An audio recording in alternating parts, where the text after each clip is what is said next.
မေမေသမီးကိုအယုတ်လေးဝယ်ပေးပါလား စောက်ဆံမရှိပါဘူးဆိုလာပူစာနေတယ်မဝယ်ပေးနိုင်ဘူးနောက်ခါဈေးထဲကိုမလိုက်ခဲ့နဲ့ကြလားနင့်ဖေလောက်စာနှက်ချင်းငပိရေဖြော်စားနေရတာအယုတ်လည်းမဝယ်ပေးနိုင်ဘူး အလောက်ကပြန်လာပြီမိမကြီးဒီနေ့ပိတ်ဆံကနည်းနည်းပဲရလာတယ်အလောက်ကအဆင်မပြေပါဘူးအလောက်လည်းပြောင်းကျင်လာပြီစိတ်သက်ပါကြတယ် နောက်နေ့ကျရင်ကျုပ်ပါအလုပ်ထွက်လုပ်မယ်လေပဲတွေလည်းမှဲ့နေပြီဆိုတော့နေစားပဲလိုက်နှုတ်မယ်သမီးကလည်းပူစာတက်နေပြီလေ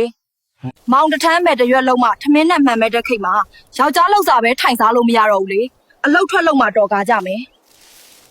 သမီးဒီအယုတ်ကိုရိုးရိုးသေးသေးကန်ရမယ်နော်အယုတ်လေးကချစ်စရာလေး ခုချိန်ဘူးဒီကပေါ်မှာပေါ်တစ်လုံး900တောင်ရရင်ကန်ကောင်းဒီနေ့တော့ဘူးဒီပဲချက်စားမယ်လေ လက်လက်ဆက်ဆက်ဘူးသီးဟင်းလေးရပါပြီ ကက်ထမင်းစားပါတော့မယ်ဘူးသီးဟင်းလေးနဲ့ပါစားကြပါအောင်အရန်စားကောင်းရယ်နော်